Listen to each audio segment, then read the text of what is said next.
Muy buenos días a todos. Reciban el más cordial saludo en esta mañana de parte de la Dirección Ejecutiva del Proyecto Mesoamérica. Para nosotros, esta es una jornada importante debido a que le estamos dando continuidad al ciclo de capacitación en comunicación social frente a riesgos de desastres.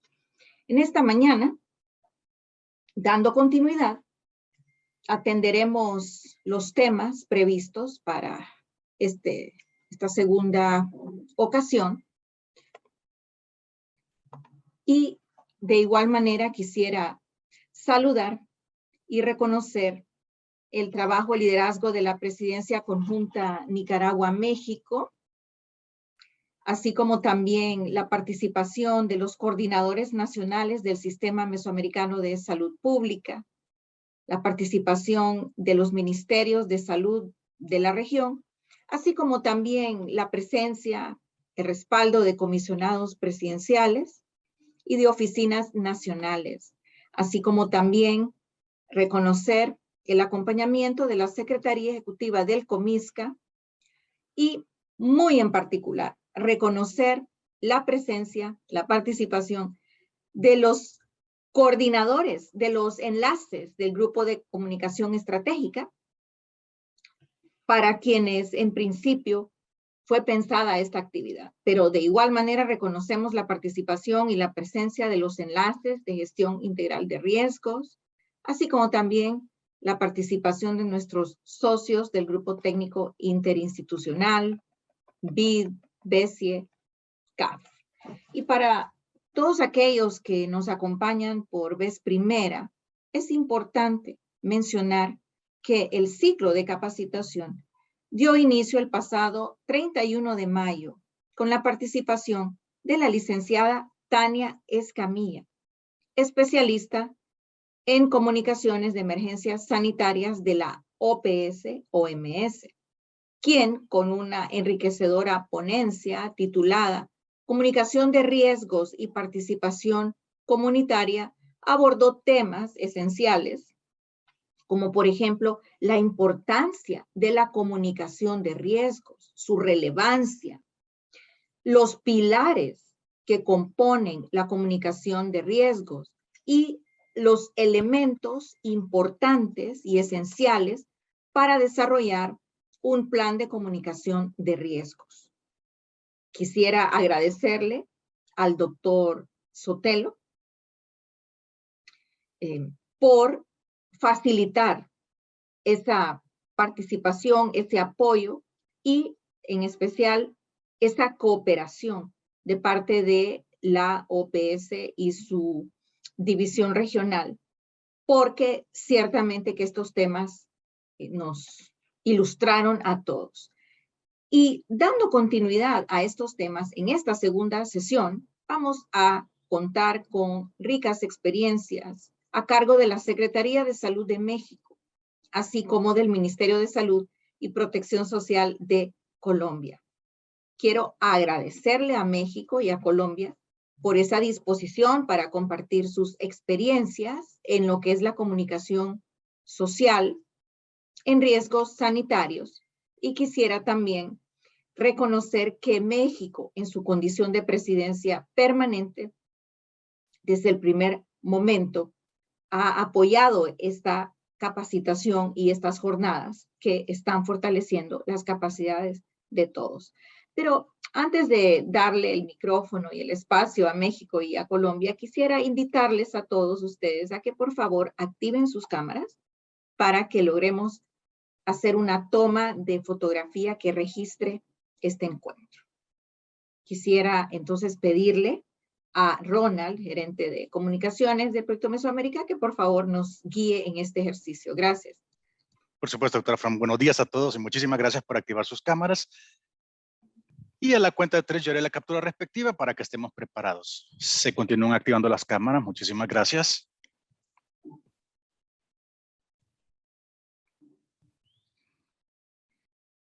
Perfecto, muchísimas gracias. A la cuenta de 3 voy a hacer la captura 1 porque el grupo es nutrido, así que estemos preparados.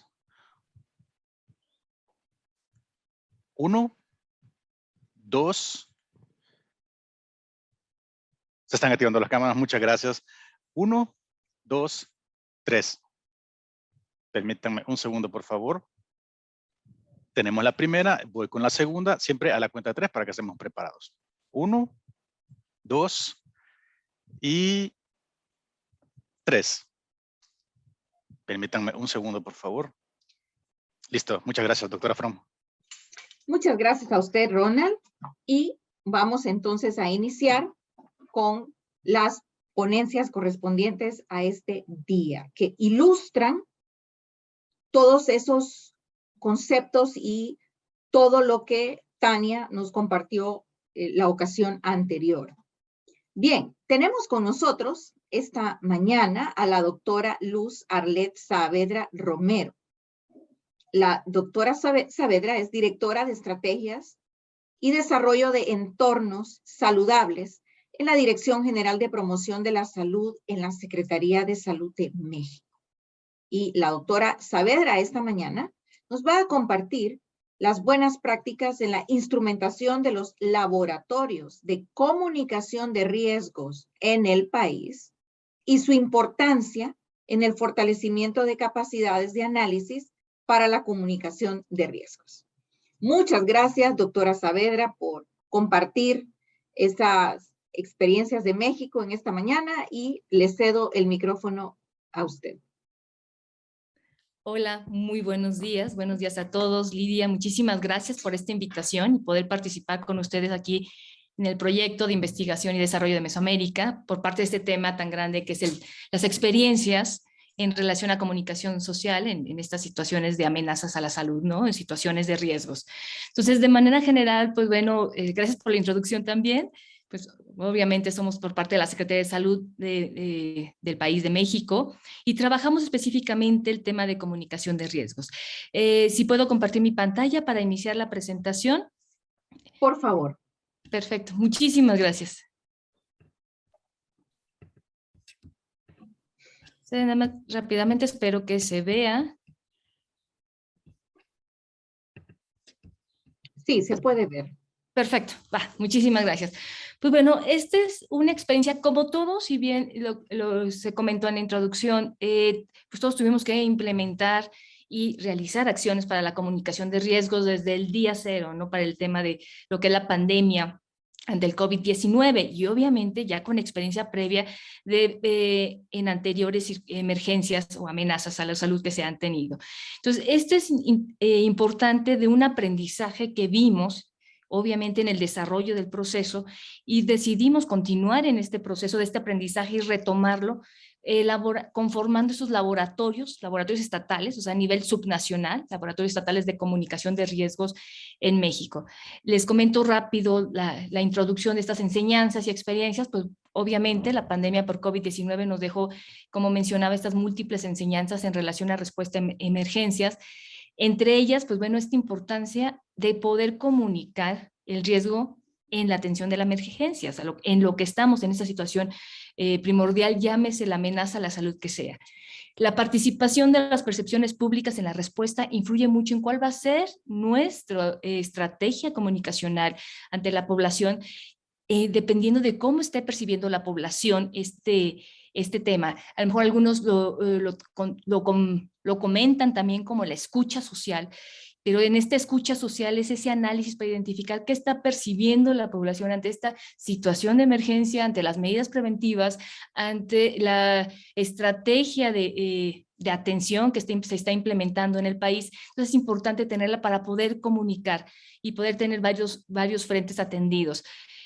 Notamos obviamente para esta pandemia cómo fue que las redes sociales una gran fuente de información para la población, y como lo hemos dicho antes, con buena información y con mala información, una gran cantidad que podemos estar expuestos de información, pero desgraciadamente sin un buen discernimiento de qué es esta información, pues se generaban todos esos temas de fake news, de mitos que se tenían que pues trabajar en ellos. El reto de la infodemia en esta era digital, entonces, fueron los elementos y parte de las enseñanzas que identificamos. Sabemos que la comunicación de riesgos, ¿por qué la necesitamos? Porque sabemos que hay un mundo cambiante, las amenazas son impredecibles y devastadoras.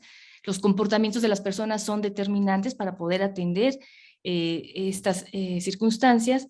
La comunicación de riesgos y la participación de la comunidad son intervenciones críticas de la salud pública. La comunicación de riesgos es una capacidad básica del Reglamento Sanitario Internacional y además es considerada como un bien global. Entonces, eso es importante tenerlo como antecedente de este aprendizaje que hemos tenido a nivel mundial de lo que estaba pasando con la pandemia por COVID-19, el reconocer que la comunicación de riesgos es una capacidad básica que debemos de tener todos los países, lo está identificado en el Reglamento Sanitario Internacional para poder atenderlo. ¿Qué acciones de comunicación de riesgos tuvimos durante la pandemia? Que estuvimos teniendo que implementar, reforzar, inclusive mejorando nuestras capacidades para poder atenderlas.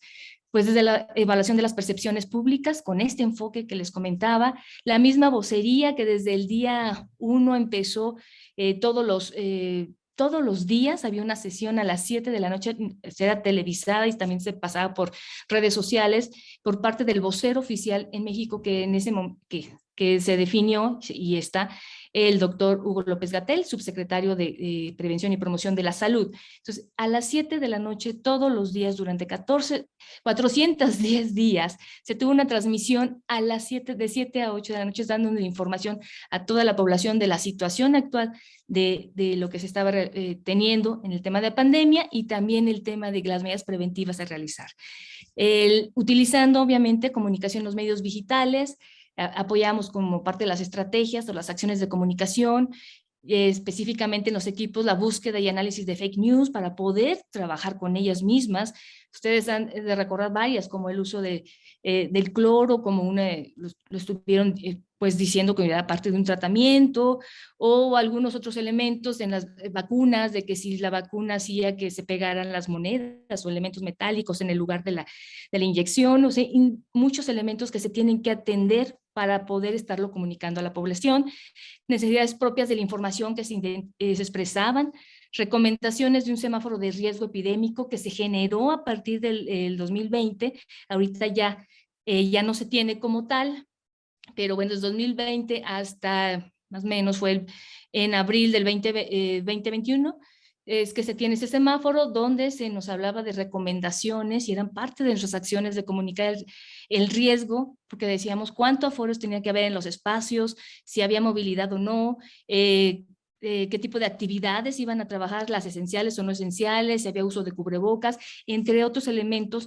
para poder determinar nuestra movilidad humana, ¿no?, dentro de este proceso. Y pues bueno, teníamos que saber comunicar y debemos saber comunicar esta información, el monitoreo de los medios, redes sociales y pues obviamente identificando que no nada más a nivel nacional se debía de tener toda esta capacidad que se estaba fomentando, que se estaba incrementando, sino que también a nivel subnacional en nuestros estados deberían de tener estas capacidades. Los canales de comunicación que se han utilizado, la vocería, ruedas de prensa, que bien mencionaba, los medios digitales, desde página web con contenido sobre el COVID-19 y vacunación, con toda la información que teníamos, eso es importante. Y lo más importante también es que, bueno, había tanta información también que se compartió, que tenemos datos abiertos, que esto le generaba a la población la posibilidad de analizar nuestras bases de datos que se compartían para ver cómo estaba la situación del país. Y bueno, y esto generó también que hubiese algunos líderes en las redes sociales en los cuales usaban la información para hacer también su análisis estadístico y pues poner sus puntos de vista en las mismas redes, generando controversia o no. Entonces son esos elementos que también teníamos que estar siguiendo, pero la información estaba disponible y ha estado disponible.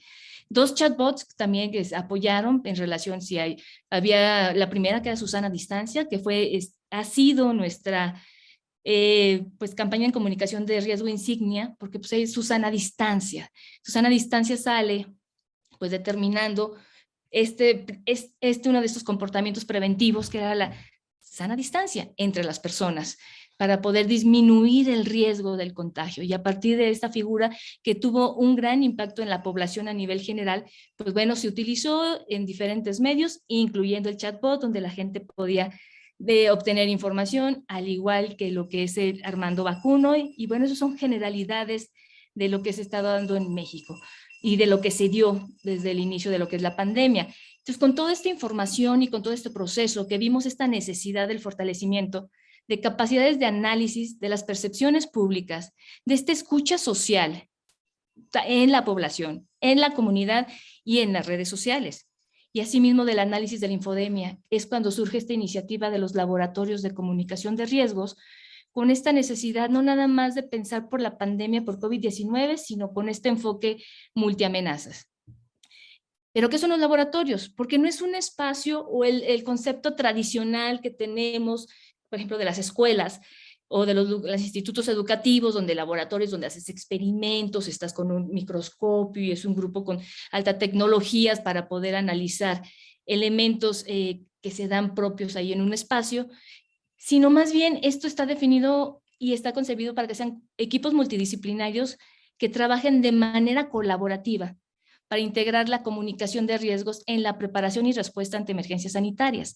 No es que todos estemos juntos conformando el laboratorio, sino es la acción misma del trabajo colaborativo, de la vigilancia epidemiológica, de quien se encarga de toda esta área de epidemiología, de las áreas de atención a las emergencias, que estemos en el mismo trabajo, en el mismo canal, que puede ser hasta por un chat, que puede ser por sesiones virtuales, analizando la información que en ese momento se tenga y a partir de ahí surge la información, el análisis que le dan los laboratorios de comunicación de riesgos, qué es lo que se debe de atender, o sea, cuáles son esa información estratégica para identificar vacíos y las brechas en comunicación y proponerlas cuáles serían sus estrategias específicas de respuesta al momento y obviamente darle un seguimiento y medición cercano a los procesos de intervención en lo que se realiza.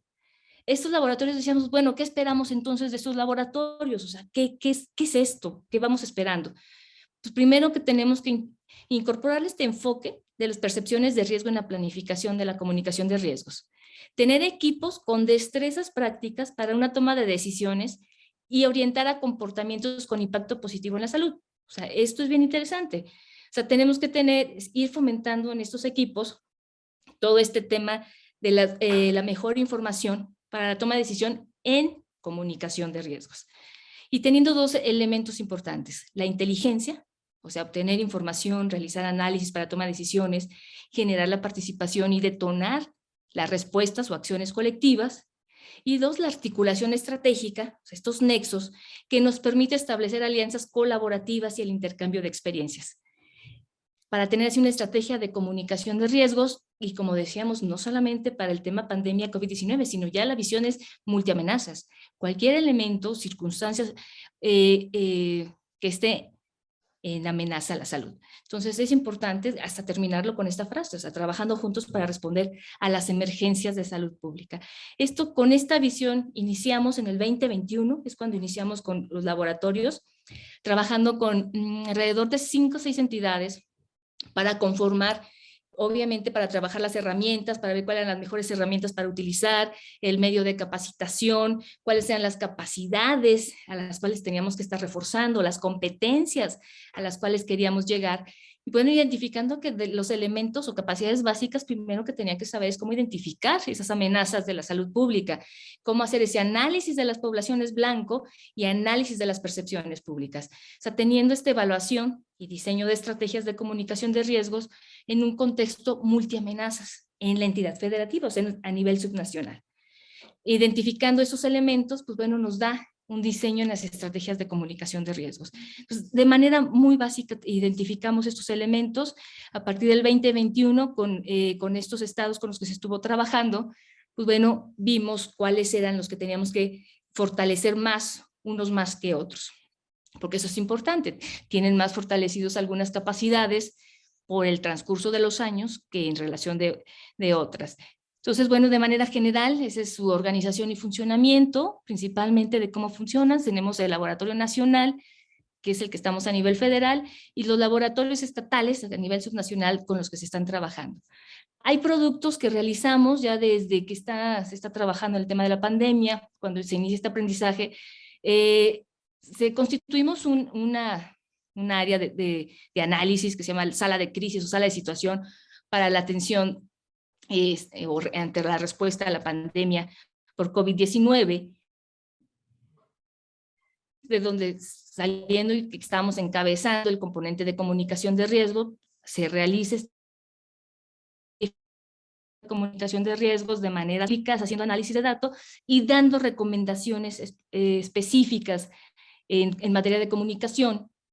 Y en ese sentido, pues bueno, también se replica estos elementos a los laboratorios estatales, que trabajasen este briefing o resumen de comunicación de riesgos, analizando esos elementos para el COVID-19, pero obviamente ya después es para todas las amenazas a la salud. O sea, ¿qué es lo que estamos revisando y analizando? O sea, es como tu ABC, elementos prácticos a realizar. ¿Qué se hacen? ¿Cómo se realizan? Aquí es un ejemplo, y lo puse ya está en fondo hacia atrás, de varias de las herramientas que utilizan para la conformación de estos equipos de trabajo, desde identificación del problema de salud al cual quieren atender, identificación de los actores claves, el análisis de las percepciones públicas de infodemia a través de qué materiales lo van a estar realizando, mapeo de riesgos multiamenazas y pues bueno, la conformación de estos laboratorios de comunicación de riesgos.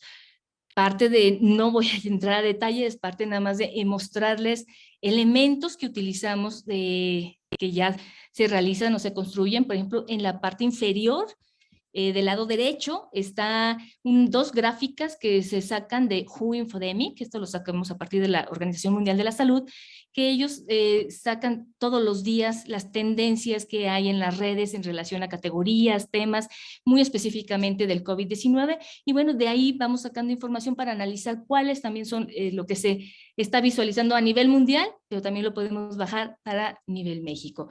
Otro elemento importante que bueno, quiero aquí comentarlo, que para iniciar estos laboratorios y la conformación, siempre estuvimos en apoyo y asesoría de un organismo muy importante, la Organización Panamericana de la Salud, pues bueno, de OMS, sede México, el doctor Federico Vázquez, y pues bueno, estuvimos siempre teniendo un análisis que realizaban de percepciones públicas de manera semanal y que se sigue realizando, y bueno, que también era un producto de análisis para el equipo para sacarlo en nuestro briefing.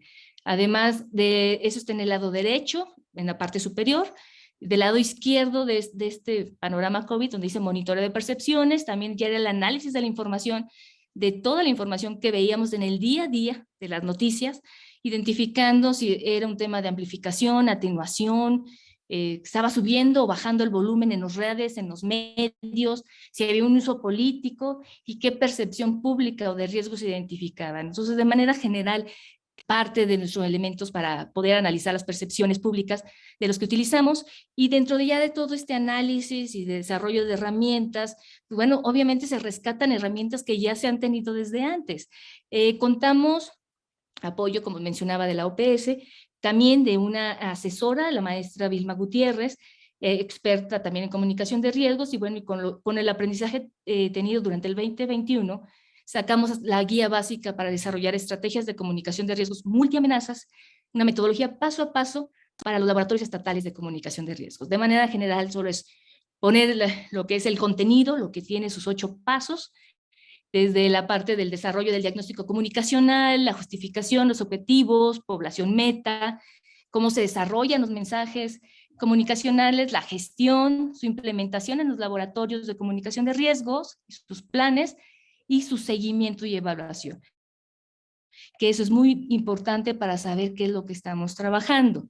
Y obviamente de estos elementos importantes dentro de lo que es el tema de comunicación de riesgos y los laboratorios, pues una parte es la evaluación de la infodemia, que ya se tuvo en el primer seminario el comentario que hemos expresado, o sea, cómo ha influido en nuestras respuestas el tema de la infodemia, porque el tema de los fake news, o sea, todos los elementos falsos, todos los mitos que se empezaban a generar u otros elementos, pues bueno, nos daban teníamos que actuar de manera rápida para poder tener estas estrategias, nos daban como este apoyo para tener planes de acción inmediatos para poder pues bajar el tema de lo que se estaba dando de la infodemia. Estaba ahorita recordando nada más la frase de Bunking, que se da una terminología anglo, que viene de la palabra inglesa, que pues bueno, al final es bajar la información, trabajar contra ella, ¿no? Para bajar el elemento de lo que nos está dando, que es una mala voz social que se está esparciendo entre la población y entonces poder contrarrestarla con nuestras acciones comunicacionales. Entonces es parte del tema de la infodemia como tal. La integración de los laboratorios, pues bueno, la parte fuerte que estamos ahorita en el 2022, pues es la capacitación, porque si bien iniciamos con pocos, son 30 espacios subnacionales o entidades federativas, como los llamamos en México, y pues bueno, tenemos que esparcirlo a la mayor cantidad que tengamos. Ahorita estamos terminando con 13 entidades federativas, se trabaja con cada una, se va de la mano conformando cada uno de sus equipos colaborativos, que va de gente que trabaja comunicación de riesgos o comunicación. En nuestro país estamos las áreas de promoción de la salud, son quienes los estamos llevando, pero en conjunto con el área de epidemiología, con las áreas de inteligencia en epidemiología, entonces, entre otros, que también es comunicación social, también los elementos de regulación sanitaria, u otros que que se requieran para poder tener esta visión multiamenazas y poder tener una respuesta comunicacional hacia la población. Entonces, son los elementos básicos con los cuales trabajamos con estos laboratorios del 2021 con los que trabajamos. El primer laboratorio que, aparte de trabajarlo, formar con ellos el taller y los primeros instrumentos, pero también dijo, no, nosotros formalizamos nuestro laboratorio, fue en Guanajuato, es una región al centro del país. Entonces, el 22 de febrero fue el primero que se hace esta formalización y, como les comentaba, con apoyo y con acompañamiento y asesoría de la Organización Panamericana de la Salud. El segundo en julio, Veracruz, que también se formaliza de la misma manera. Y el tercero, que es el cuadrito que no le puse nombre, por alguna cosa no apareció, que son las imágenes, es el estado de Guerrero, otro nivel subnacional, que es más en la parte más suroeste del país. Lo importante de esto es ya cómo generó estas inquietudes de poder decir, formalicemos el proceso, y ahora con las nuevas que estamos incorporando para este año, que van a formalizar ya probablemente en próximos días, pues bueno, estamos integrando esta red de laboratorios de comunicación de riesgo como forma de comunicación entre los mismos laboratorios, porque comparten, pues compartimos poblaciones, algunos por propia frontera o por otros elementos sociodemográficos que se estén dando. Entonces esto es importante, es parte de las experiencias de estos laboratorios, cómo se integra esta red. Y bueno, aquí está en la foto, en ese momento era el representante, el doctor Cristian Morales, está ahí presente, de la OPS, el doctor Federico Vázquez, el director general de promoción de la salud, que es nuestro director, también presente, y dentro del equipo de este laboratorio nacional, la doctora Elena Licona, que también debe estar conectada en este momento. Piezas claves para poder trabajar este tema y esta experiencia que les estamos compartiendo. Que inclusive en esta red, pues bueno, ya hicimos hasta el ejercicio de simulación de comunicación de riesgos para un tema de influenza aviar, que se tuvieron algunos casos pero en granjas, obviamente, no en humanos, en granjas por parte de la zona norte del país. Y entonces, bueno, se hizo un ejercicio de simulación pensando qué pasaría al momento que ya tengamos en caso que tengamos confirmado en humano, y si hubiese transmisión humano-humano, ya tuviéramos transmisión comunitaria, cómo estaría nuestra comunicación de riesgos, etcétera, ¿no? Entonces, eso se hizo como un ejercicio de simulación muy interesante con estos laboratorios, y pues bueno, rescatando y sistematizando también parte de las experiencias que se han tenido a través de los años. ¿Qué podemos concluir de manera rápida? Estoy hablando muy rápido, tenemos muchas cosas que compartir, muchos elementos, pero creo que con esto podemos resumir esta experiencia que estamos llevando, que seguimos llevando a cabo, y lo cual nos ha dado muy buenas satisfacciones para nivel estatal, y a nivel nacional y a niveles estatales, por las visiones y los equipos que se han conformado. Obviamente, ¿qué conclusión tenemos? Que la comunicación de riesgos es un elemento esencial para la promoción de la salud. El tema de la comunicación de riesgos, obviamente, que se da la comunicación hacia la población, y en la atención de las emergencias. Debemos integrar este tema de las percepciones públicas y de la escucha social en la elaboración de las estrategias de comunicación de riesgos.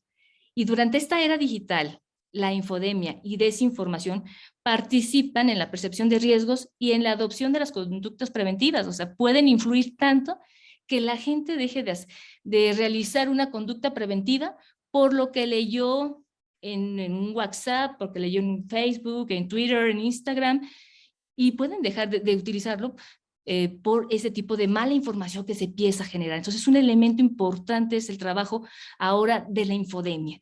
Las estrategias de comunicación de riesgo deben de actualizarse constantemente y elaborarse con este enfoque multiamenazas. O sea, no es que hoy hicimos una estrategia de comunicación de riesgos y ya es, va a ser cíclica y va a ser siempre igual. No, se tiene que estar analizando acorde a las circunstancias. Es muy diferente lo que ocurra en el año 2020, lo que estará ocurriendo en 2024, las condiciones económicas, sociales, serán muy diferentes aunque estemos hablando de una misma población.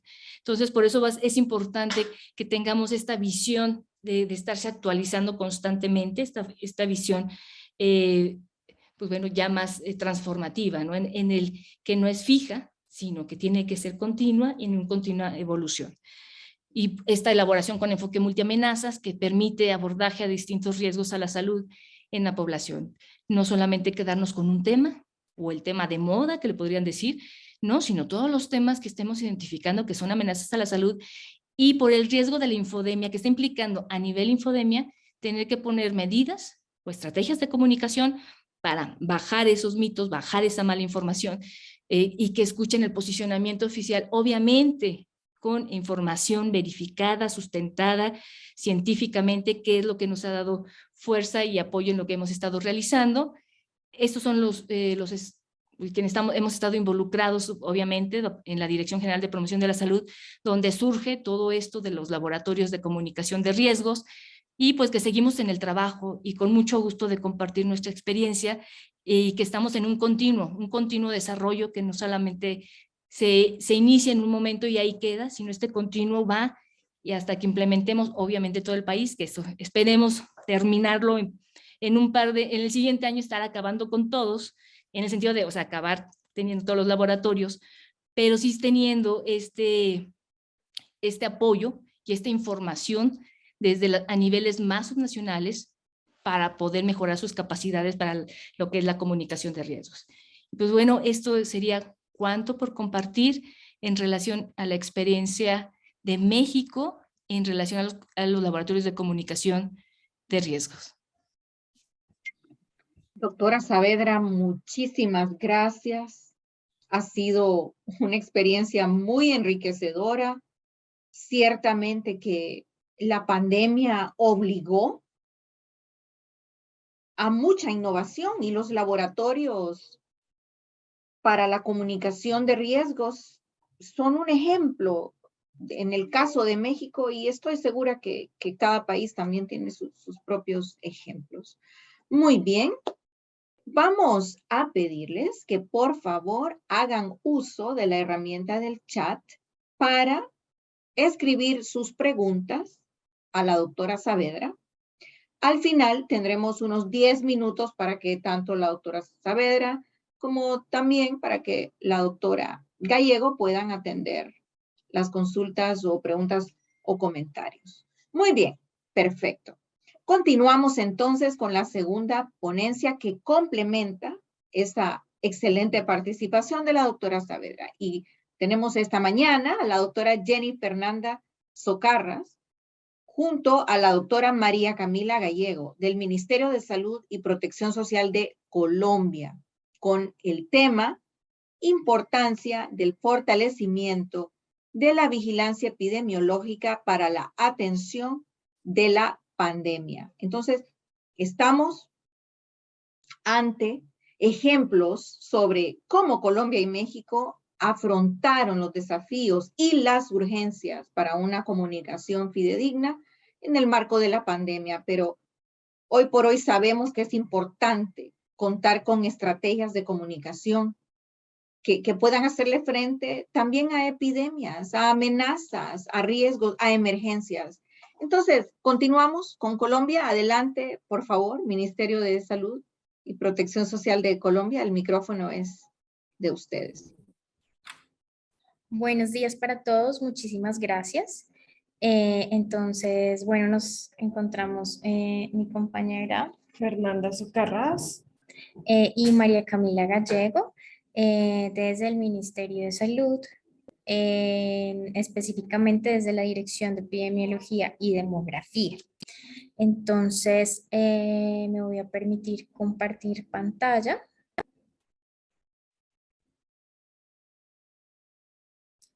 ¿Me confirman? ¿Están viendo mi pantalla? Confirmado. Perfecto, gracias.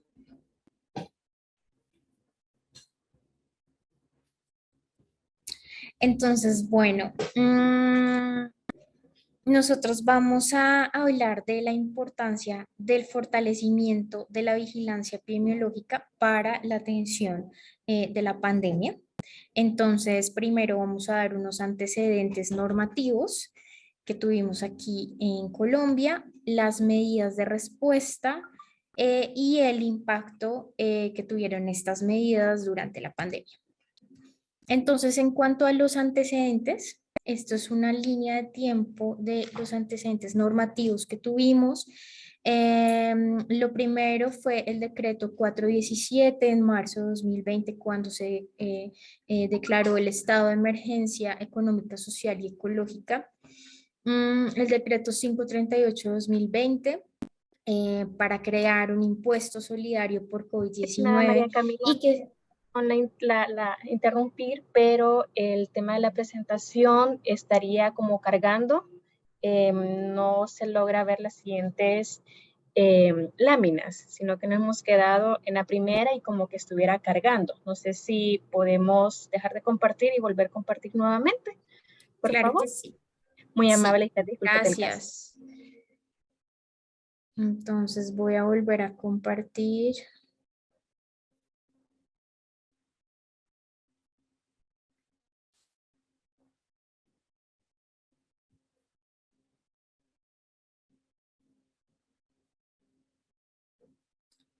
Ahí están viendo la diapositiva de antecedentes. Sí, ahí lo estamos viendo. Sí. Y si la paso, ya se visualiza. Pues espérame. No Sí. sé si puedas ponerla en modo presentación para que se amplíe un poco la pantalla. Ahí está en modo presentación. Hola María Camila, perdón la interrupción. Arriba en opciones de presentación. En el menú de arriba.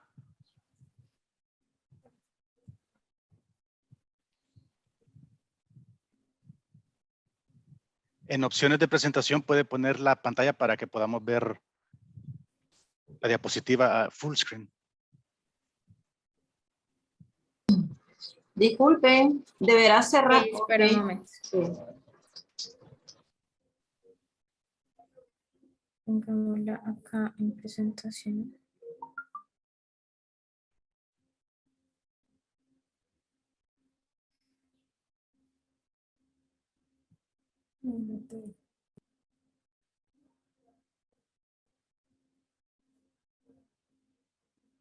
Voy a intentarlo de nuevo.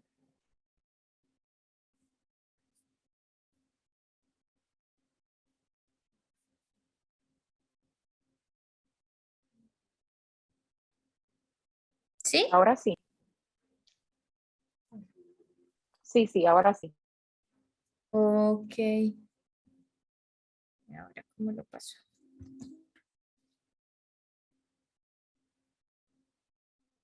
Un momento, por favor.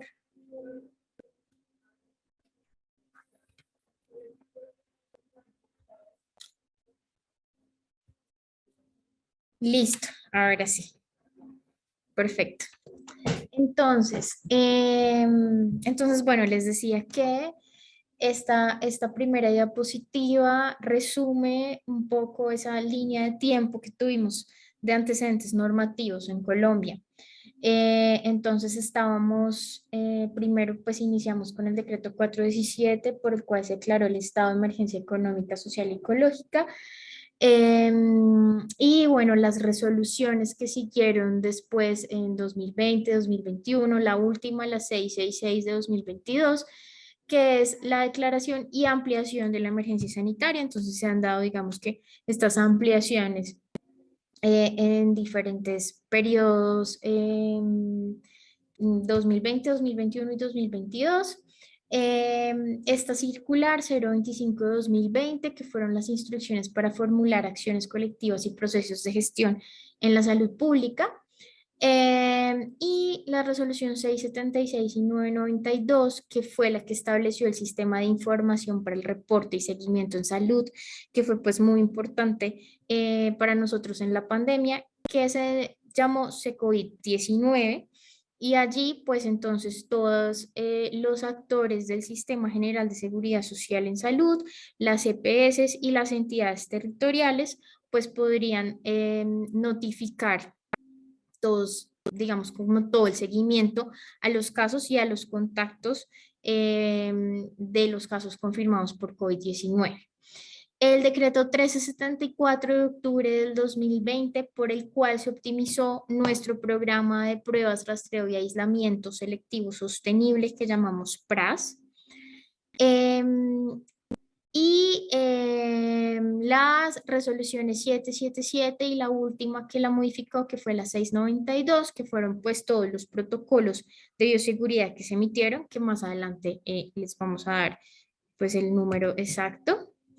Entonces, en cuanto a las medidas de respuesta a la pandemia que tuvimos, fueron el fortalecimiento de las capacidades, entonces de la capacidad de coordinación intra y extra y intersectorial, perdón, todo el fortalecimiento a la vigilancia de salud pública y el control sanitario. Tuvimos un fortalecimiento grande en la red nacional de laboratorios y por supuesto la coordinación entre el nivel nacional con las diferentes entidades territoriales, es decir, los diferentes departamentos y municipios, y las EAPB, que son las entidades, las empresas aseguradoras de la salud. En cuanto a la respuesta en los servicios sanitarios, tuvimos un fortalecimiento del todo el talento humano en salud en el territorio nacional, el fortalecimiento de telesalud y de las modalidades extramurales en la ruralidad, el fortalecimiento de la capacidad de la atención y el monitoreo y seguimiento de los resultados. Las intervenciones para contener toda la demanda que tuvimos durante la pandemia, entonces fueron pues las medidas de autocuidado, el fortalecimiento del programa PRAS, que es el que les mencionaba, el programa de pruebas, rastreo y aislamiento selectivo sostenible, del cual vamos a profundizar más adelante. La protección de grupos de riesgo, de los grupos más vulnerables, las medidas de aislamiento selectivo sostenible, todos los protocolos de bioseguridad, el fortalecimiento de la toma de las pruebas a contactos estrechos y por supuesto la comunicación y educación continua a la comunidad.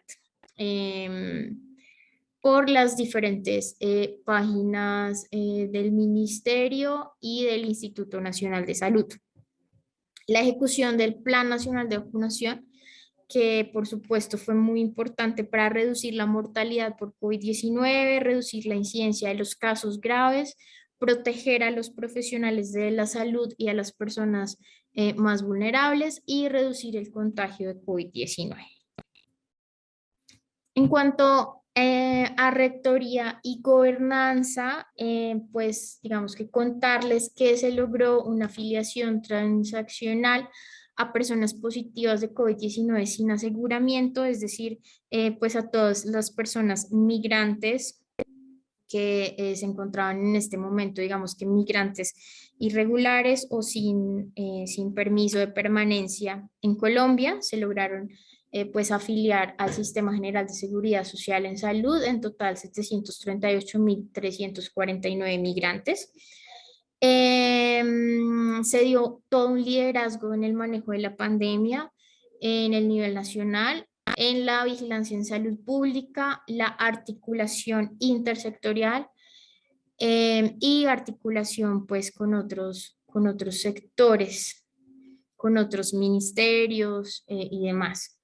Gestión de recursos para atención de la pandemia, 10.2 billones, entonces pues esto como distribuido en aseguramiento, en una ampliación de la oferta de servicios, en un fortalecimiento de la salud pública y en el Plan Nacional de Vacunación. Y también tuvimos pues instancias de análisis, recomendación y decisión pues para la toma de decisiones. Tuvimos un comité asesor que se llama el Comité Asesor para la Pandemia, en el que es como un comité de expertos, tanto del ministerio como asesores externos, que daban recomendaciones a este ministerio para tomar las decisiones en el manejo de la pandemia, el Comité Estratégico en Salud Pública, el Comité de Inmunizaciones, las instancias asesoras que también fueron los consensos con expertos del territorio nacional y también con expertos internacionales, y un puesto de mando unificado que son unos comités que se llevan ya, digamos, de manera departamental con las entidades territoriales y con las empresas aseguradoras de la salud. En cuanto a la prestación de servicios, se trabajó muchísimo en el fortalecimiento de la capacidad instalada, entonces pasamos de 5.363 camas en UCI adultos a 13.205, de 548 camas de UCI pediátrica a 919, y pues una activación también de la telemedicina muy fuerte, con atenciones COVID y por supuesto atenciones no COVID también por el aislamiento que teníamos en ese momento. Y adquisición de equipos biomédicos como ventiladores, monitores de signos vitales y otros equipos que se requirieron para la atención hospitalaria.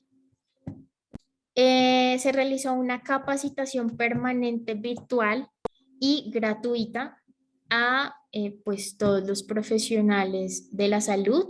Se declaró COVID-19 como una enfermedad profesional. Se realizaron unas entregas de elementos de protección personal y una bonificación también para los trabajadores de la salud. Esto fue como lo que se logró en talento humano en salud. En cuanto a salud pública, como les mencionábamos, entonces se emitieron 57 lineamientos para el manejo de la pandemia, 64 protocolos de bioseguridad para la reactivación económica, y se realizó educación al ciudadano, educación a la comunidad en enfermedad COVID-19, en una comunicación del riesgo, los riesgos de contagio, las medidas de bioseguridad, los signos de alarma, los signos de alerta y las rutas de atención. Entonces, pues esto se enfatizó mucho en la comunicación hacia la comunidad en estos aspectos. Y también se avanzó, por supuesto, en el Plan Nacional de Vacunación con 85.152.277 dosis aplicadas a junio 7,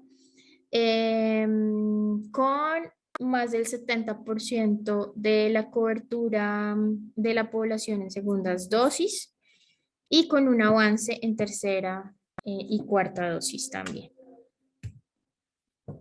En cuanto a la capacidad diagnóstica y vigilancia en salud pública, tuvimos un fortalecimiento en la capacidad diagnóstica también para el Instituto Nacional de Salud, para la Red Nacional de Laboratorios, para aumentar entonces esta capacidad en pruebas PCR y pruebas de antígeno. Aquí están como las pruebas que se tomaron.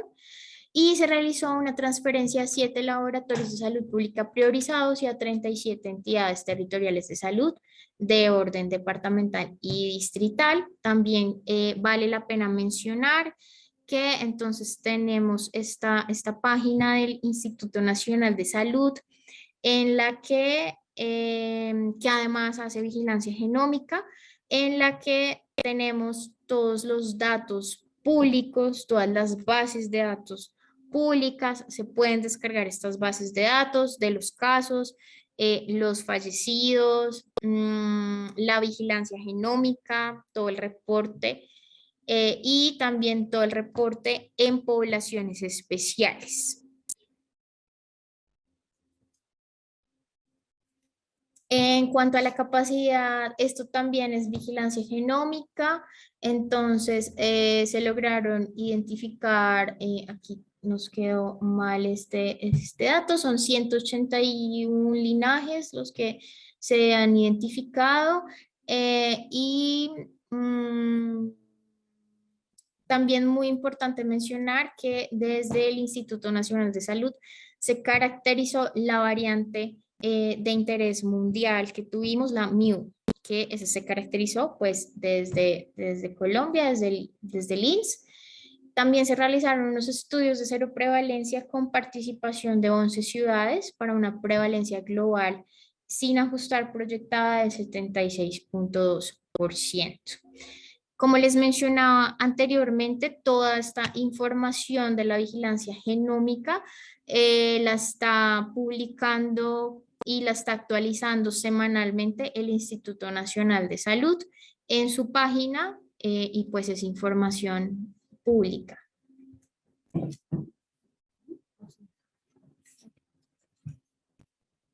Bueno, con el Centro Nacional de Enlace también hubo fortalecimiento con el incremento de la capacidad. Se coordinó 3 vuelos humanitarios cuando se tenían cerradas las fronteras con Brasil y cuando estábamos en cuarentena total, algunos vuelos hacia Leticia.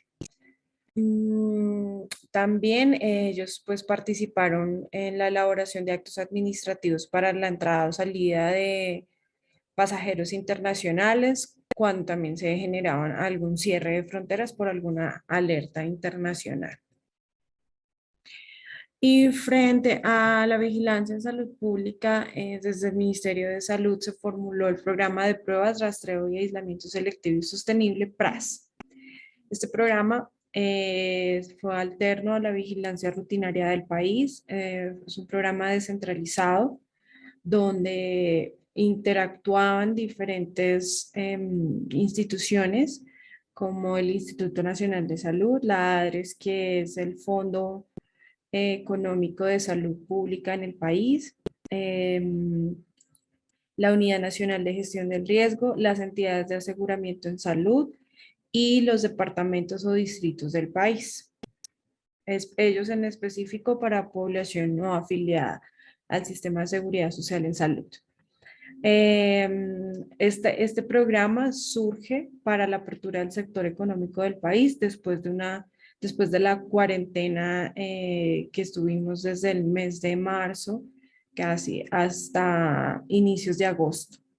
El programa se basa bajo las recomendaciones por OMS, por el CDC, por la SDC y la Universidad de Johns Hopkins.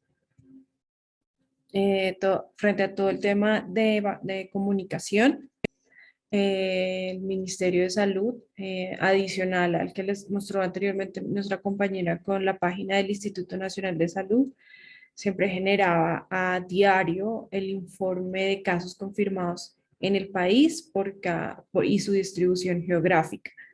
Y también se encontraba en la página un micrositio para COVID-19 donde se encontraban los tableros de indicadores del programa por entidad territorial, por entidad aseguradora y también la situación de ocupación de unidades de cuidados intensivos, los indicadores de mortalidad y demás para que siempre se diera cumplimiento a pues a todo el tema de datos abiertos y transparencia en datos en el país.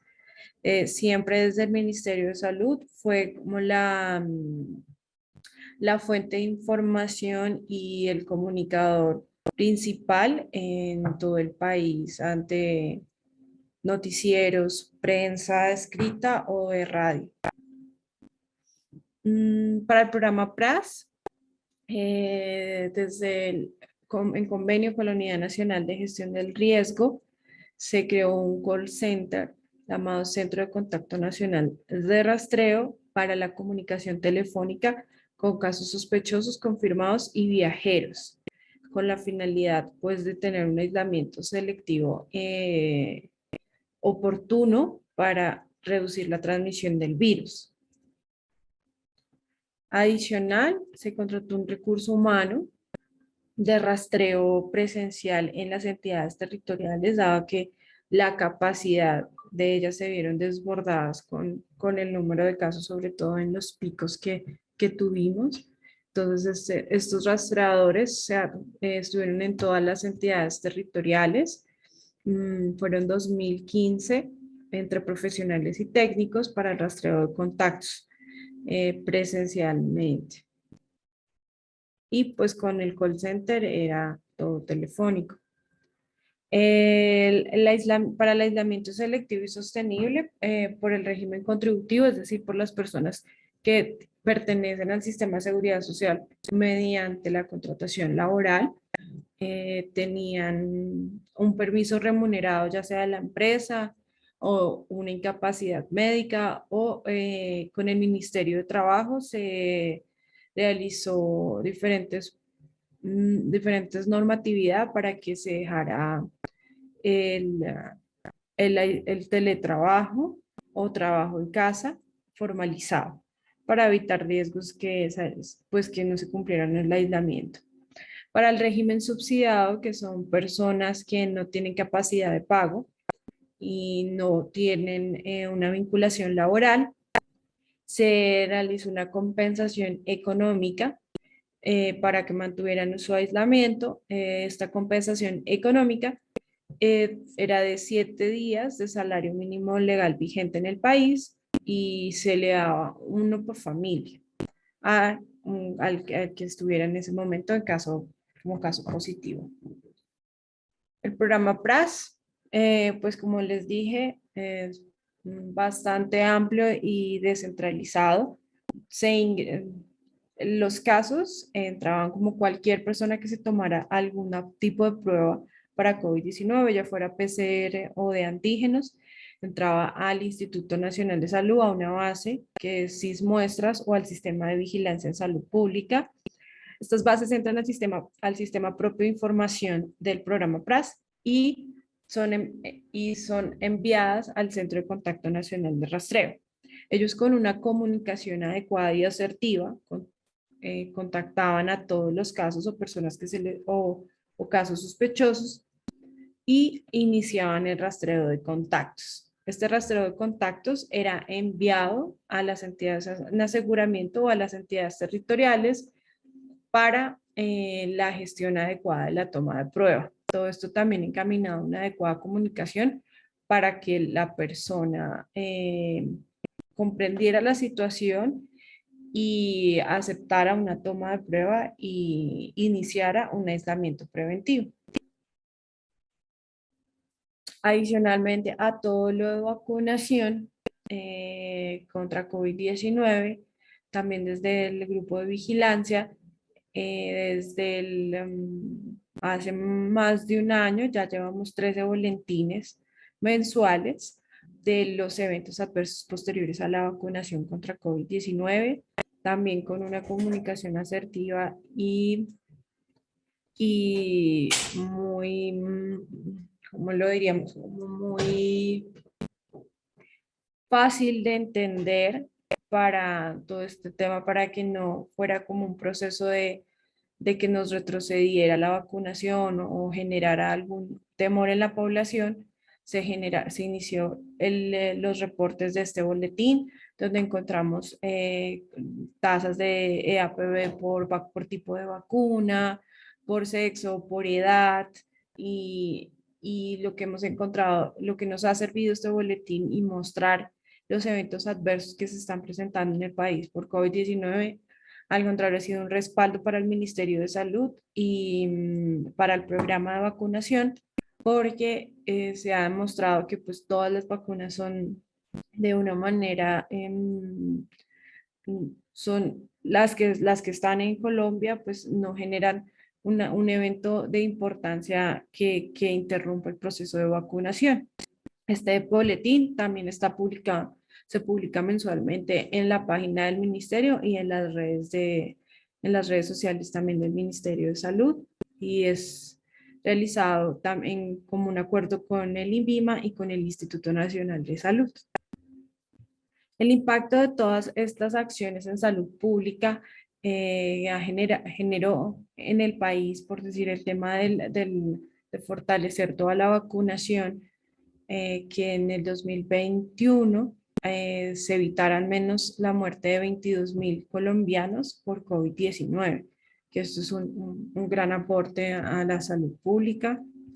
Y adicionalmente, con el programa de rastreo de pruebas, rastreo y aislamiento selectivo, se hizo un estudio del impacto y se generó que si se lograba ese rastreo asertivo en una cadena de 5 contactos, la probabilidad de morir se reducía en un 52%. Esto es muy importante frente a que a veces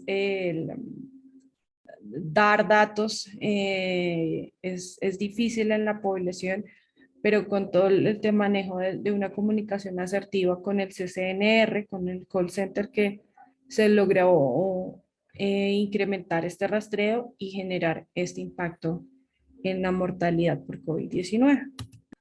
Bueno, y esa era toda nuestra presentación desde Colombia. Muchas gracias. Muchísimas gracias a Colombia por compartir sus experiencias. Notamos complementariedad con la experiencia que tuvo México. Así que gracias, doctora Socarrás y doctora Gallego. Bien, tenemos quizás unos 5 minutos para comentarios, para consultas de nuestro público. Y me gustaría invitar a que con la función de mano levantada puedan pedir proponer la consulta o el comentario a México o a Colombia.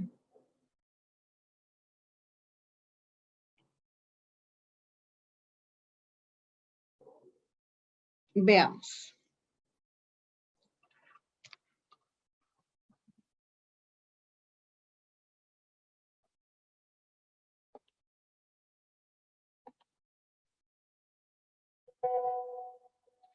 Bien, tenemos también, además de manos levantadas, comentarios en el chat. Colombia y México, por favor, podemos conocer los comentarios que están en el chat. Y en este momento le doy el micrófono a Ronald. Adelante, por favor, Ronald. Gracias, doctora From. Solo una pregunta muy puntual para México, y es: ¿cuáles fueron los principales desafíos que encontraron en la coordinación de estos equipos interdisciplinarios en los laboratorios de comunicación de riesgo? Gracias. Hola, muchísimas gracias, Ronald. Sí, efectivamente es un reto. Es un reto el trabajar de manera colaborativa entre diferentes áreas. Por bien o mal hay un tema de parcialización, ¿no? O sea, yo trabajo mi pedacito, yo me encargo de la comunicación y yo soy la experta en comunicación o el experto en comunicación. Epidemiología, pues yo soy la experta en vigilancia, o sea, cada quien en ese elemento. Pero creo que tuvimos el área de oportunidad, uno, al conjuntar esta sala de crisis o sala de situación, nos sentaron a todos los componentes y nos sentaron a trabajar juntos. O sea, durante toda la pandemia, todos los días analizando y viendo información, que eso nos apoyó desde el Laboratorio Nacional a poder tener esta visión de trabajo colaborativo. O sea, eso nos ayudó ese momento de sentarnos juntos. Segundo, el tema de cada persona, obviamente su background, o sea, qué tanto hay interés de las personas de colaborar, porque también si yo no tengo interés, aunque me sentaron ahí, si no tengo interés de colaborar, no lo voy a realizar. Entonces también influye este tema de cada personalidad, interés, capacidades, también background, para poder hacer este trabajo colaborativo y tener la visión de que al final del día lo que tenemos que hacer es un ciclo de análisis para propuestas para la toma de decisiones en cualquiera de los ámbitos, atención médica, en la vigilancia epidemiológica, en la comunicación de riesgos. Entonces, esto nos ayudó a primero tener esta visión. Viendo este elemento de aprendizaje, es que retomamos parte de esto para las entidades federativas. Por eso los talleres los hacemos personalizados por cada entidad federativa o para cada nivel subnacional, porque tienen que reunir a todos sus personajes o actores claves y trabajar, y nosotros trabajamos con ellos para facilitar esta etapa colaborativa.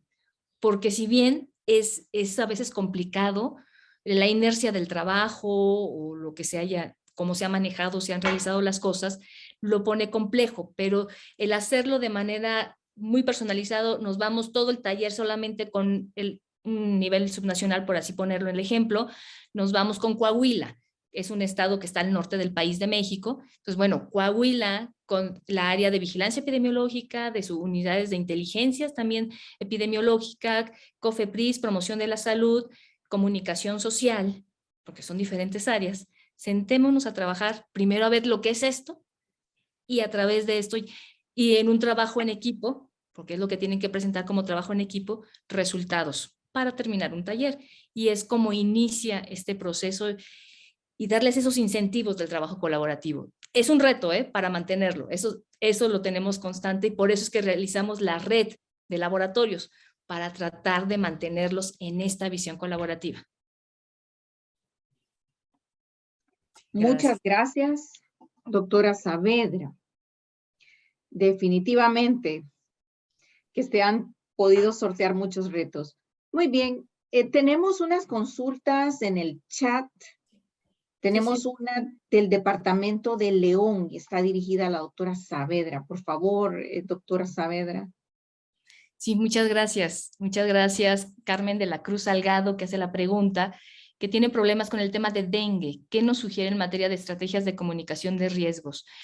Es bien importante, si está identificado ya el área específica, yo siempre les digo, partimos del tema de vigilancia epidemiológica. Entre más definido está el tiempo, lugar y persona, el panorama epidemiológico y el perfil epidemiológico de ese lugar, o sea, quién le está pasando, qué está pasando, podemos definir mejor las estrategias de comunicación de riesgos. Entonces, entre mejor conozcan su perfil y su panorama a nivel local, no el nacional, sino el local, donde se están focalizando esos casos, donde se está focalizando el tema de esos temas de donde hay dengue, donde están aumentando los casos de dengue, es cuando podemos identificar poder hacer esas estrategias.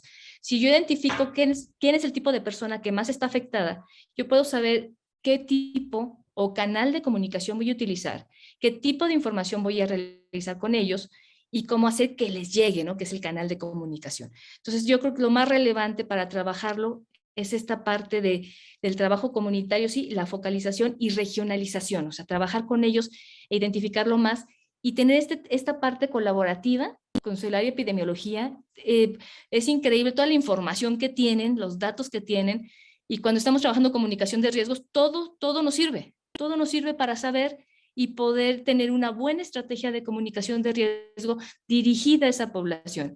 Es diferente que yo le hablo a una mujer ama de casa, a un hombre, por poner nada más los ejemplos, a un hombre que sale de trabajo y trabaja en el campo, que posiblemente ahí es donde le está picando el mosquito, ¿no? Por así decirlo. Entonces, eso es relevante e importante. Y cuando digo ama de casa es que, por ejemplo, en México hay en lugares donde vemos que donde hay más casos de repente es en amas de casa, porque están en casa todo el tiempo donde está el mosquito ahí habitando y les están más expuestas a que les pique porque están ahí y porque no hay está la descacharrización o que quitan la basura y se está incrementando los huevecillos y la producción. Entonces, eso es lo que se tiene que identificar. Esos son ejemplos muy burdos desde lo que hemos visto desde acá de México. Muchas gracias, doctora Saavedra. De igual manera, el SILAIS Masaya en Nicaragua, SILAI significa Sistema Local de Atención Integral a la Salud. Okay. Tienen una consulta sobre cómo lograr la vacunación COVID-19 que tenga aceptación positiva, debido a que por la misma desinformación que muy bien se explicaba en las ponencias anteriores, hay un rechazo a ciertas vacunas. Entonces, las propuestas, por favor, de México y de Colombia. Gracias. Sí, muchas gracias. Precisamente por el tema de la infodemia, uno de los elementos claves que se realizó es poner toda la información que se sabía de cada vacuna. En México iniciamos nuestra campaña de vacunación literalmente para el COVID-19 con 5 vacunas diferentes. Pfizer, AstraZeneca, CanSino, ya se me andan olvidando, pero eran 5 diferentes vacunas a las cuales podían tener acceso. Perdón, Sinovac también es la otra. Y Sputnik, que no se me olvide, porque ha generado mucho ruido, ¿no? Por todos los temas que a veces estaban incluyendo temas económicos, políticos, alrededor del tema de la infodemia, que era lo ponía todavía más interesante el asunto. Era poner y postear la información, a ver lo que está en la evidencia científica, por lo cual se está validando de acuerdo a nuestras áreas regulatorias. O sea, ¿qué es la información? ¿Cuál es su eficacia de acuerdo a esto? ¿Y cuál es el beneficio que nos está dando como población? Es poner toda la información, pusimos en redes, lo pusimos por todos los medios que tuvieran esta información, o sea, la real, tal cual. Pero aparte también trabajamos elementos, como sabíamos que había áreas más que cuestionaban mucho más, y es el área, o lo definíamos como los millennials, ¿no? Un poquito más contestatarios, que te definen más, buscan más, están más en redes, porque la población adulta mayor, como venimos de México, tiene una tradición muy fuerte de vacunación, entonces llamas a vacunación y la gente va, o sea, sí tenemos un tema, y más con la percepción del riesgo era tan alta, y es tan alta, bueno, pero en ese momento que empezamos era tan alta, que sí había todo un tema de inclusive hasta filas, ¿no? Para que llegaran a vacunarse desde nivel rural y también urbano, o sea, esto es importante comentarlo. Entonces, pero este otro grupo, cuando empezamos con menores de 60 años, o sea, ya de 40 a 59 ya sabemos que iba a haber ahí un tema, pero cuando empezamos con los millennials, tuvimos que tener se contrató una consultoría para análisis en esta población de cómo llegar a esta población para que se incentivaran a vacunarse. Entonces, esto fue lo que nos ayudó, porque sabíamos llevar este mensaje muy específico, en el cual se le decía sí la información, pero también que su participación era importante en el proceso porque eran parte del cambio. Entonces, eres parte del cambio, o sea, el decir esta frase de que eres parte del cambio, involúcrate por ti, tu mamá va a vivir por ti, tu abuelita, tus seres queridos, o sea, tú eres parte del cambio, los involucró, y también el tenerles la información. O sea, eso fue parte, entre otros elementos, que nos dio fuerte esta investigación que se hizo rápida en grupos focales y nos ayudó a mejorar esa penetración en esta población. Entonces sí fue interesante poder bajarlo en ese sentido y ayudarnos a que hubiera menos rechazo de ciertas vacunas. De las vacunas, y en general el tema de las marcas de las vacunas, pues es hablándoles aquí está la información, todas son eficaces, todas protegen, todas disminuyen el riesgo de que te enfermes de gravedad y que acabes hospitalizado o que fallezcas. Entonces, con ese tema así tal cual, es con lo que se estuvo apoyando el tema de vacunación. Afortunadamente no tenemos movimientos antivacunas tan fuertes como Europa, que Europa sí lo tiene. O sea, sí hay algunos, de repente, unos actores claves que de repente hacen algún comentario, y más que nada son como personajes del área de la televisión, actrices o actores que hacen algún tema, pero no han tenido una gran repercusión en que la gente lo siga en el tema de antivacunas, sino quererse vacunar. Entonces es lo menos que tenemos en ese sentido. Lo que sí voy a comentar que tenemos un reto en este momento es el refuerzo. O sea, la gente dijo, ya tengo mi esquema completo, ya, vámonos. Entonces el refuerzo estamos en el reto de incrementar el tema del refuerzo, obviamente, por todo lo que sigue. Estamos nosotros iniciando una quinta ola, muy probablemente, estamos en este periodo que está subiendo, pero bueno, es una esperada, como todos los que hacemos análisis de epidemiología lo sabemos en este proceso, y bueno, es el refuerzo, es importante hacerlo, y ahí es donde estamos apoyando. ¿Y qué es lo que nos ayuda para poder contrarrestar esto? Estamos ante otro trabajo también de investigación de las percepciones públicas, las percepciones del riesgo literalmente de las personas, para saber por dónde debe de llegar el mensaje a esta etapa de la pandemia, después de 2 años y medio que están cansados de hablar del COVID-19, y que entiendan la importancia de lo que es el refuerzo para todos ellos. Entonces, esto es lo que yo podría compartir en relación a la experiencia que hemos tenido en México. Muchas gracias, doctora Saavedra, por responder a la consulta de Xochitl Calero, del SILAIS Masaya. Claudia Eugenia Solórzano Moreno tiene una consulta y es en los laboratorios de comunicación de riesgo. ¿Qué áreas de la salud o qué especialistas deben tener participación de rigor o cuál es el perfil de los participantes en los laboratorios de comunicación?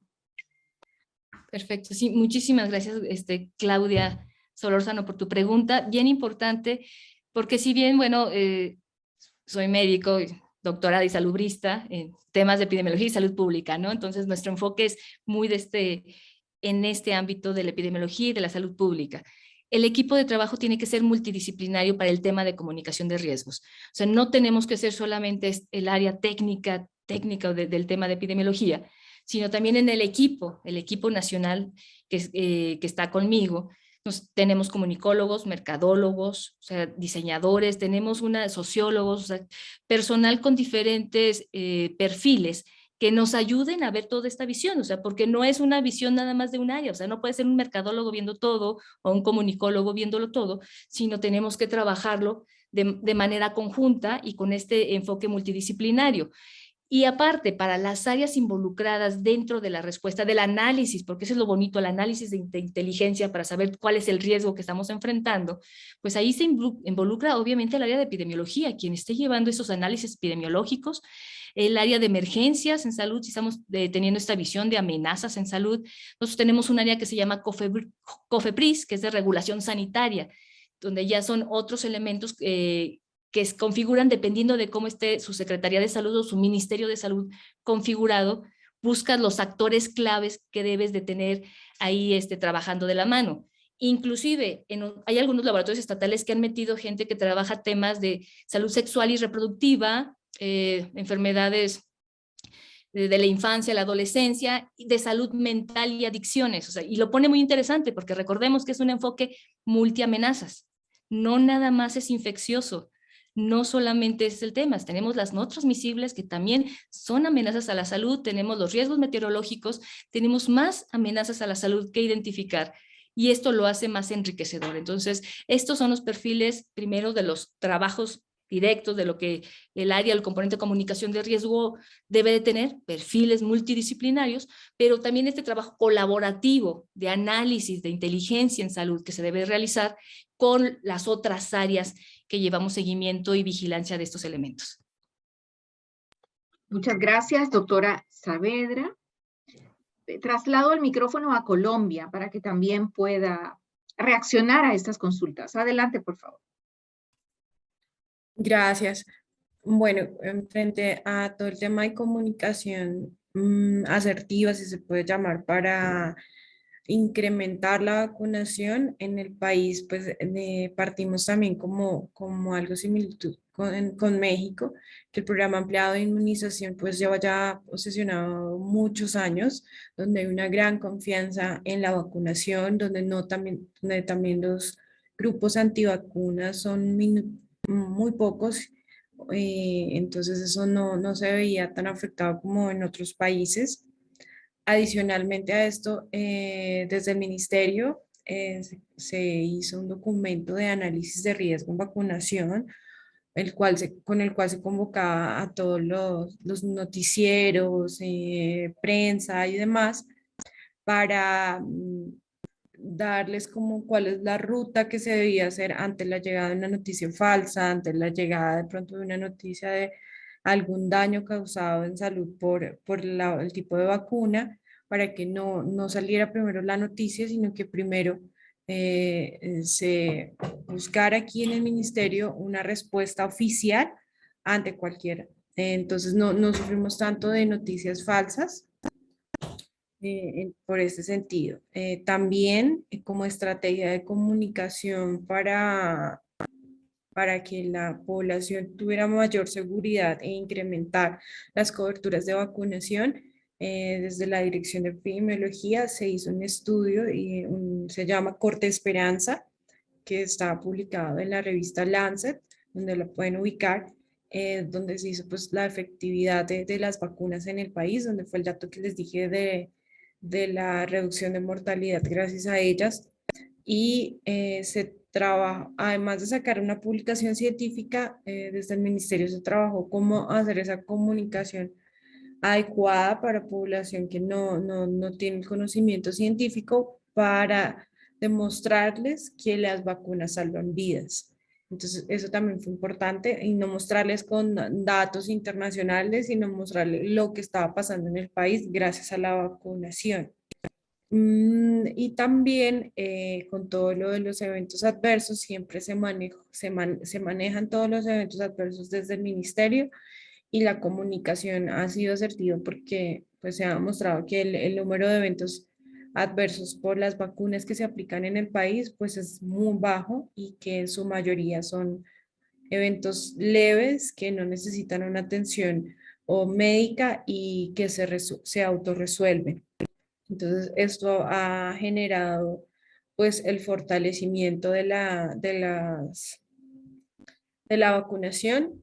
Y una última estrategia, mi compañera hablaba de un PMU, que es un plan de mando unificado que se hace todos los viernes en las horas de la mañana, donde no solo están, a veces se cita prensa, están todos los secretarios de salud de todo el país y los directivos del Ministerio de Salud, y siempre se determinan acciones para hacer en esa semana donde se fortalece, por decir, igual que como está pasando en México, en este momento se está haciendo toda una campaña de comunicación para los refuerzos y sobre todo en población mayor de 50 años o con alguna enfermedad de riesgo para contraer la enfermedad y que sea mortal.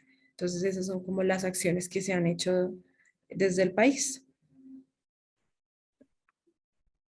Excelente. Muchas gracias a la Secretaría de Salud de México, al Ministerio de Salud y Protección Social de Colombia, porque han hecho una explicación muy clara, muy detallada sobre la comunicación social frente al riesgo de la COVID-19 y que creo que se puede extrapolar también a formas de reaccionar o formas de prevenir desinformación en otros ámbitos, frente a otras amenazas de salud. Muy bien, estamos entonces cerrando ya esta segunda jornada de capacitación, invitándoles a participar en la tercera jornada que se estará realizando en el mes de julio. Estaremos enviando toda la información detallada sobre fecha, en una hora similar a esta, y de igual manera quisiera comentarles que he colocado en el chat el link a la plataforma de cooperación Sur-Sur de Mesoamérica Cooperasur, donde ustedes podrán encontrar el ciclo de capacitación en comunicación social frente a riesgos de salud. Bien, me resta agradecerle a la Presidencia Conjunta México-Nicaragua, a cada uno de ustedes, y en especial a México y a Colombia, y nuevamente reiterar que esperamos verles muy pronto en el mes de julio, en una fecha y hora que estaremos confirmando. Gracias a todos por conectarse y por ser parte de este ciclo de capacitación en comunicación social frente a riesgos de salud. Feliz día, feliz fin de semana para todos.